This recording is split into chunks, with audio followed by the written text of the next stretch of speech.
What's going on, everyone? It's time for a sci-fi adventure film review. Today we're going to actually talk about Valarian and the City of a Thousand Planets. It was released by Europa Corp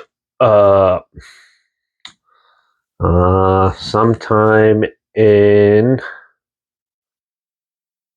2017, and it stars Dan DeHaan and the ever gorgeous Carla Delev Delevingne. Delvigny. I can't pronounce her last name, but yeah. Yeah. It was produced by Rishon Silla and written and directed by Luke Benson, who did films like The Professional, also known as Leon. The Fifth Element, Lucy, which I have a review. That's an awful movie, but yeah. And Dogman.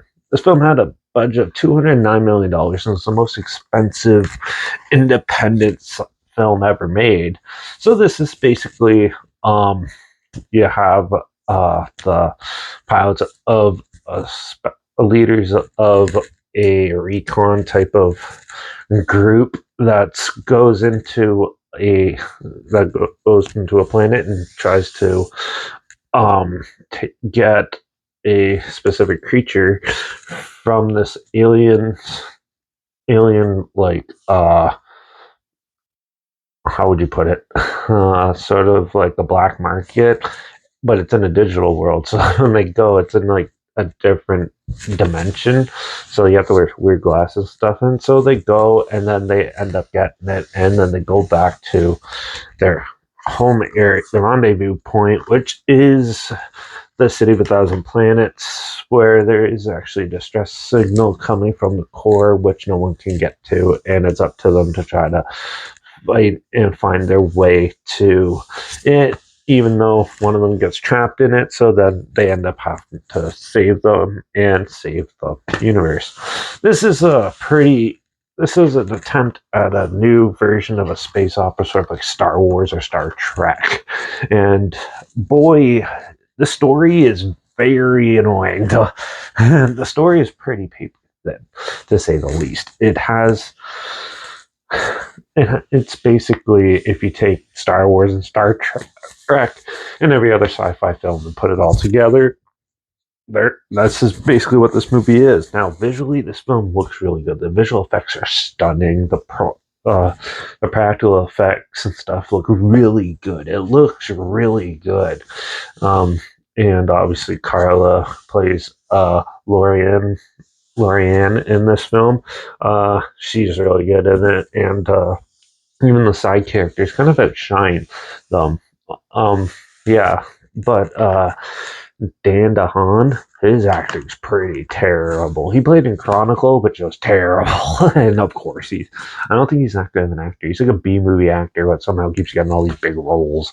And I'm not a huge fan of his acting style. Now, the characters in this they're supposed to be like lovebirds and stuff, but they're always bickering and arguing, and it makes it so dramatic and overly played out that it just dulls the story down quite a bit, and it really drags in certain parts in it. There is some scenes that actually make it really good and exciting, but when you have like these long drama scenes in it, it kind of just becomes really pointless. Not even intercut with like the drama.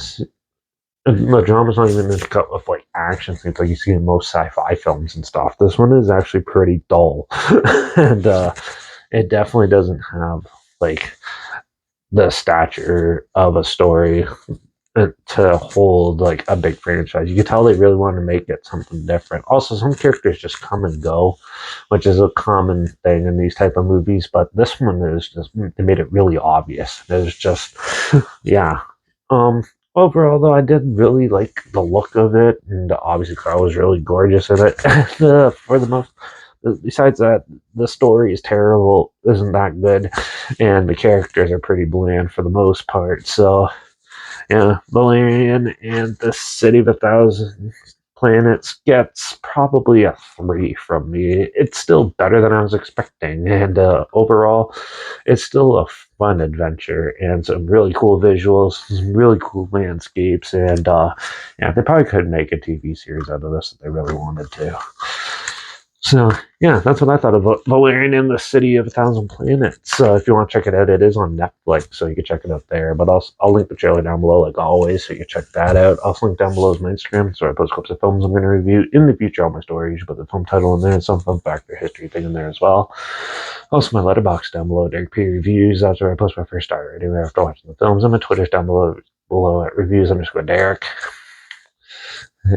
So yeah, make sure you like this video, share it to more people, where it, comment your opinions of the film down below if you have any family films or film franchises in any genre and on any streaming service that you want to hear my opinions on in the future. Comment those down below too. I'll try my best to get to them as soon as I can, and if I can find them.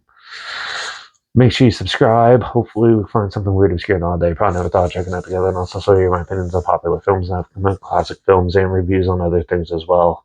And don't forget to ring that bell because, well, we're going to go. I think it's time to check out more full moon movies because I haven't watched any of those in a while. Well, besides the Bong 888. So I'm going to be looking into those. But bad channels next. So make sure you tune in for that. And yeah, watch out for all those aliens and bounty hunters fighting over stuff that could destroy our universe. And I guess I'll see you all in the next review. So until then, cheers.